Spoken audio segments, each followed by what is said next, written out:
Oh, thank you very much.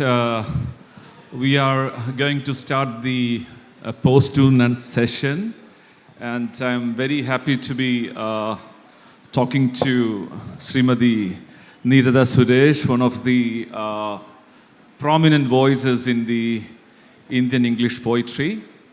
So that is the conversation, and in the next half an hour, we'll be specifically, she has at least three interesting collections on poetry, but this conversation is specifically focusing on the most recent title, Alignment.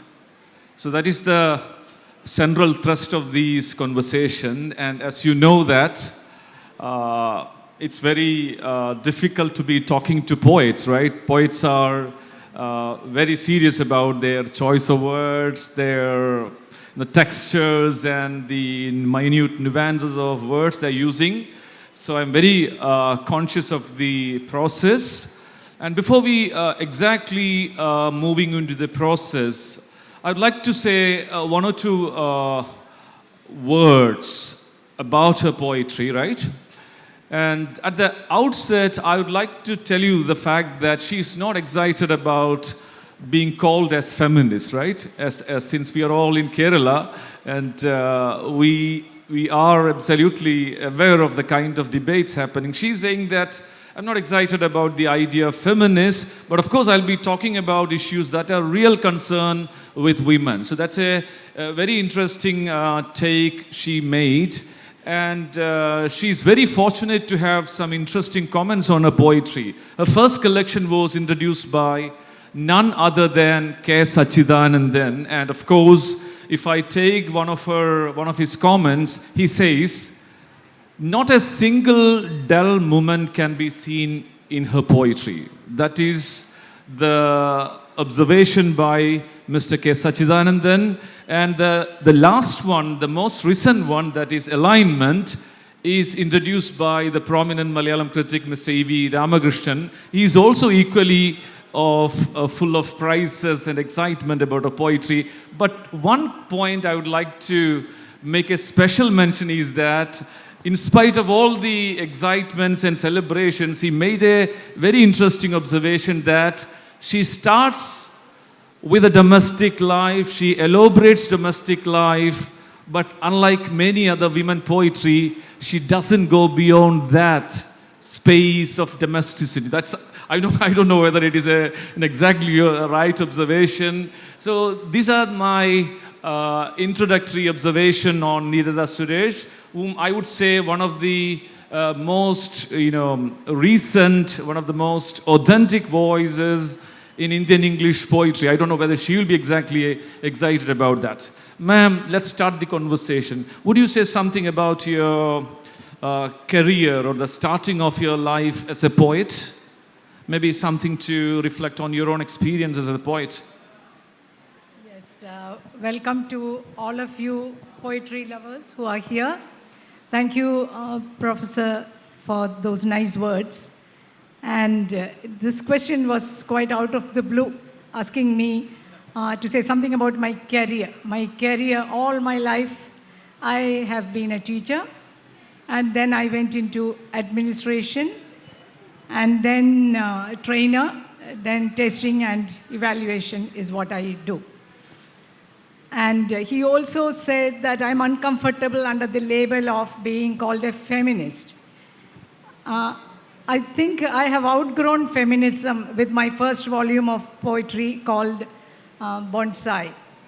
Then, although he did say that I have not gone beyond the walls of domesticity, it's a bit shocking to me. It's for you all when you listen to the poetry to decide where my boundaries are, whether I'm still struggling with domesticity or I have struggled and got over that too and made a leap for the outside world. So let's see, so I have told you, I have my defense for what he said. I'm happy about the authenticity part by Professor Sachidanandan because he is my main mentor, and it was he was instrumental in my being open to the world. So I would rather go by Sachidanandan sir's words than by professors for the time being. Okay? Thank you. Okay, no, I was just quoting, that was not my observation. I don't take those words, I don't subscribe to those words. I was just quoting. No, Evie was full of praises, but maybe that if you look at the recent poetry, you find a lot of political connotations and political structure. That structure of politics, that is missing, that is the argument. And to extend the point, and you know, if one reads your poems, you will find, you know, multiple textures, a word which really exciting to Neerada, the word texture, right? The minute nuances and all things like that.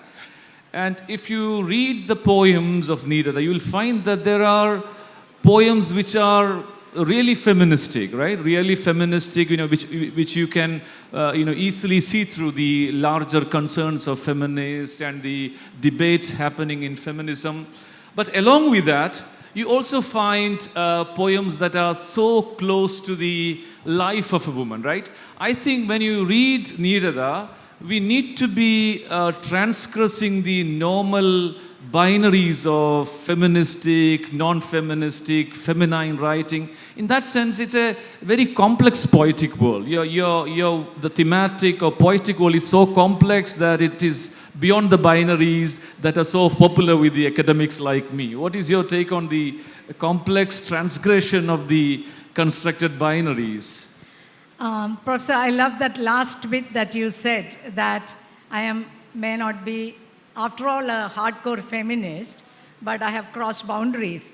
To tell you the truth, I have not plunged into politics, but I am somewhere on the border, wetting my feet and trying to gauge how far I can go. So I think, shall I start with one poem, the title poem, the poem titled Alignment? That's very interesting. Yeah. That is the title of a book. And incidentally, this book is a big one with almost 65 poems, right? In Kerala, you know that poetry collections are normally with 20 to 25 poems, right? There is an affluence of poems in the new book called Alignment. The title itself is very interesting. If you look at the texture of the word alignment, I think something masculine about it. I don't know. Okay. So gender also has come in. I'm getting more excited. Okay. Now, so here I go, starting with alignment. When Rohan Kaul is away, his house comes alive in a disorderly way. When Rohan Kaul is away, his house comes alive in a disorderly way. Newspapers tend to look fluffed up, opened out, and read through. Newspapers tend to look fluffed up, opened out, and read through. Shoes, unaligned against the wall, lays around in exciting zigzags. Shoes, unaligned against the wall, lays around in exciting zigzags. Misshapen cushions compete with curtains to excel in a shameless disarray. Paintings on walls in mute glee sport lopsided grins. So you can see what an exciting world is left by Rohan Kaul. But when Rohan Kaul is in, newspapers stand stacked, compressed, breathing in. Shoes align themselves, odd, open-mouthed. Paintings, curtains, cushions, sofas, all tell a tamed tale. Rohan Kaul is away weekdays and arrives weekends. Rohan Kaul is away weekdays and arrives weekends. He arrives weekends to align himself with my friend Pramila, who defies a certain kind of alignment. Thank you. I hope you get to know where I stand. Yeah, maybe one more poem which you like most. Maybe would you mind telling something about the poem alignment other than your rendition of that, if possible, if you have something to say interesting on that? I think it's kind of obvious. Here we have two different personalities. Pramila's like Bindas. She's an out and out fun girl. And looks to me, Rohan Kaul is kind of rigid, kind of bordering on OCD or whatever you call it. He wants everything neat, everything aligned. And luckily he is away most of the time because he has to earn his livelihood. And that's the time, Pramila, let's go. And I think that's what most of us do. And when he comes, again, the house falls back into an awesome aligned situation. I think that's my take. Now, I think as a writer, I look into my immediate circle, my family, my friends, and that's the microcosm I look at and go macro, generalizing on human nature and what underlies human nature. So here I will read you a family poem, something that is from within my, when I say my family, it's not like an honest truth that my brothers and sisters are like that. No, it's like a representation of any family. The title is When My Brother Fell Sick. When my brother was bedbound with a bandaged eye after a botched up surgery, he still smiled as always. He had an eye surgery. It was botched up. But even after that, he still smiled as always. Not once did he lament his plight, foul-mouth the surgeon, or contemplate suing. Resigned at once to a possible partial vision in his bad eye, pacified his wife, my raging sister-in-law. His expressive eyes, now inscrutable behind the dark glasses, but his smile had the same texture and tinge of a smile he sported when mother died and he lingered by her one last time before cremation to remember perhaps how she had scooped up and served him ladles of love, lentils, rice and fish curry, her stumpy legs just short of the floor, dangling. He had smiled the self-same smile. Thank you. Thank you, ma'am. Thank you very much for that. And I told you she has written poems that are so, very, very subtle, very, very nuanced. Now, she has two poems on tea, right? And as a Malayali, we know the excitement of taking tea and who is more excited, whether the woman or the man who is enjoying the tea. That's very interesting. She has two poems specifically on the process of, you don't have to be reading that. So she looks at things in a very, very subtle way, how, women in the family circle get sidelined or not given adequate attention. When the male speaks about his adventures and excitements, traveling far and wide, the woman is silently preparing tea. So the very process of tea making, the very process of enjoying tea itself is not innocent, as we all think. You enjoy the tea with your wife. So she has written two poems. Do you want to say something on that? Maybe Malayalis are so excited about that. Maybe you looked at it in a different way. If I don't want you to read that, but you can reflect on that if you remember. No need of it. Okay. So my point was this, he wrote very subtle poems.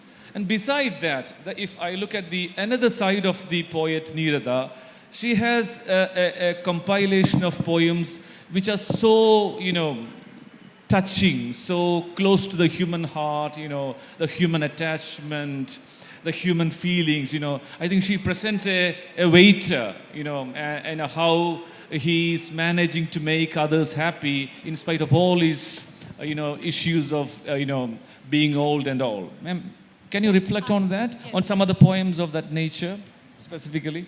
Now that you mentioned the waiter, I am here ready with the waiter. Probably you can read many levels into this poem. The waiter. The aged waiter at the merry Mehendi ceremony, propped up in part-time fake five-star livery. The aged waiter at the merry Mehendi ceremony, propped up in part-time fake five-star livery, poured piping hot tea into a cup, his hand trembling, trying to get it right, failing, spilling into the saucer, rattling a muffled tale of unmarried daughters, mounting debts, and migrant labor. So I think I am there wetting my feet at the fringes of politics or whatever you call it. You see, the waiter, that's not his job, waiting at tables, serving. He is like moonlighting, doing two shifts. For what? For unmarried daughters, mounting debts, and migrant labor. He himself is unhappy, unfamiliar, taking on the costume of a liveried waiter and trying to serve tea for the Mehendi ceremony guests. But why does he do it? It's a question that is aimed at all of us. He is a migrant labor. He has to work double shifts to take care of his unmarried daughters and mounting debts and migrant labor. So that's as far as I go. I'm not talking about domestic simplicity. Okay? The professor... I think, ma'am, you also focus on the idea of aging. I think some other poems also work on that. Suddenly your son or the son becoming so acerbic. He gives directions. What is your predilection for being? Professor, I have come upon tea unexpectedly. So can I go back to tea, which you praise so much?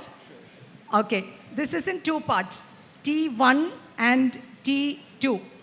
So here I go with T1. It's tea time. It was always the same scenario, the same line. It was always the same scenario, the same line. While I made tea on a rusty red stove, he stood watching, leaning by the door, and then said, "I like the cut of your dress," as though it were a cue to turn the stove on to sim and let the simmering within come to a boil. And before anything could spill, the tea was made and drunk in a silence battered down by banal words. Is this tea drinkable? Okay. I go to the second part, tea, which is rather longish. This is T2. As I made tea on a metallic stove, I'm more modernized now, no more rusty red stoves. On a metallic stove, as I made tea on a metallic stove, he stood chatting, leaning by the door, catching up on the 3 years of exile and silence through mango blossom fragrant summers, foggy, surrealistic winters. This time, it was tea bags, Tetley, dipped in frothing, boiling milk, poured into handmade ceramic cups, placed in precision between us. Between sips, he spoke of his Caribbean cruise, night ride down the Nile, the Black Forest Drive, and between us now, the empty cups, and the 3 years. The 3 years that had drained the lemony hues of mustard fields in winter bloom, the indigo blues of summery skies rent by the cries of roosting parakeets, the silvery rhymes of slanting rains rhyming over tiled roofs and banana groves. So that's tea for you. One before 3 years and one after 3 years. Oh, that's interesting. We don't have many poems being written on these idea of taking or making tea. Okay, we are almost coming to then. But one area which is very close to Neerada is the idea of traveling, the idea of migration, the idea of the moving and living away your household and your context. Ma'am, how do you look at the idea of traveling, forced travel, maybe opted travel? So that's also a very layered category. So what is your take on migration and how it's affecting your poetry? I think Professor is really commenting on how we Malayalis migrate either through marriage or through a job. I was fortunately or unfortunately pulled off my roots and made to live in Delhi for more than 25 years. That's a forced migration on my side. But what's fine about that take is that you're exposed to a different culture and climate, extreme winters and hot, sweaty, a coastal region. So this poem I'll read to you about what wandering away from my coconut palm state has done to me. Not all good and not all unhappy. I wandered out as a mendicant, a dark-skinned wave from deep south up north, traveling light with nothing more than a bilingual tongue. So I wandered out as a mendicant, traveling light with nothing more than a bilingual tongue. That's my mother tongue and another language. My seductive skyline of coconut palms expunged by monoliths of domes, tombs. At the workplace, monolingual, mute, biding time, mastering a language, national, though notional. The question of what is the national language comes in there, a little bit of politics. So at the workplace, monolingual, mute, biding time, mastering a language, national, though notional. Opening floodgates of ecstasy, mouthing my own tongue, my mother tongue, at regional gatherings. Dismantled, reprogrammed, made a comeback as an improved, disoriented version 3.0, armed with a 3-language tongue, a pidgin one with an edge at supervising migrant labor at construction sites or grass cutting, interpreter at bank transactions, giving directions at street corners, apart from, of course, disappointing the locals in choosing to roost rootless under the playful palms. That is the history. Like a prodigal, you come back, losing your culture and your way of life, nice way of life. And when you come back, nobody welcomes you. Even the locals ask you, when are you going back? And they feel this is no place for you to roost. That's it. Okay, now we are almost reaching the fag end of this program. Of course, she has interesting poems on the new technology era. She has written on emails, FB, and things like that. She has also very interesting poems on COVID, right? I think she has written 5 poems on COVID. And I was really wondering, it's difficult to be very interesting with terms like COVID. But even on those topics, it was found to be interesting. Would you try to reflect on some of those poems and then reading it out?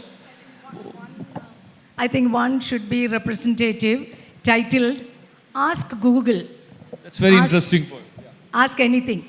So when we are surfing the net, you find, there used to be a byline, I'm sure all of you have seen, Ask Google, ask anything. So my title is Ask Google, ask anything. I never asked my brothers how their girls, my nieces, were doing working from home. I never asked my brothers how their girls, my nieces, were doing working from home. Nor followed up with my sister about her non-Hodgkin's cancer. Or if her grandchild had skipped her childhood hopscotching through her virtual classrooms. If from her bedroom she perked up to the scent of heady mango blossoms. I never asked my own children if they had synced for all time their work and home life into a major merger all under one roof to the exclusion of nature walking, people watching. I never asked my own children if they had synced for all time their work and home lives all under one roof as a major merger to the exclusion of nature walking, people watching. But I asked Google in my COVID gloom, I asked Google, where can I see the best sunrise ever? I asked Google, where can I see the best sunrise ever? A list scrolled down, algorithm ranked. North America, Dubai, Japan, tossing aside a homegrown, soul-stirring sunrise viewed from my terrace across paddy fields and palms. That's the best. So claims Google. Don't ask Google anything, okay? You come to your own conclusions. So Google is likely to be misguiding you. So that is the end. And of course, we are very happy to take your questions, but unfortunately, our time is very, very limited. We won't be, unfortunately, we are not in a position to do that. So we are finishing this session by saying one sentence, when I called her just before this interview, and I made a mention that you remind me of Kamala Das and her subtle way of articulations.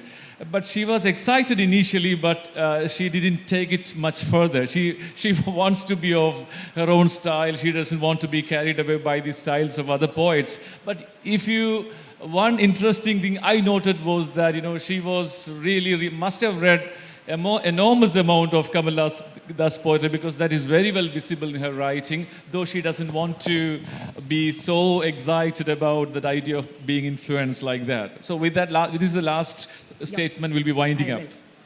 Thank you, Professor, for directing me through this. And before I close, although I said, okay, it is flattering and also unflattering at some level to be kind of a flag holder of Kamala Das, no. Kamala Das edited the poetry page in Femina once upon a time, and after Imtiaz Dharkar, she gave me 2 consecutive chances, and she said, I like your poems, and I can resonate with your poems. And she sent word through somebody that she wants to meet me. And that's something I cherish, that interview. But I'd like to add, when I said that maybe I'm in the mold of Kamala Das, but not always. And then the professor said something nice and complimentary. He said that, have you read Tradition and Individual Talent of T.S. Eliot? It's something got to do with that. You are alone and you are at the same time a torchbearer coming through the generations. So I'm very thankful that he elevated me to that level. Thank you, Professor. And thank you, kind audience. Very happy to be reading to you. Thank you all. Thank you very much. It was a great afternoon. Thank you. Thank you for the great session.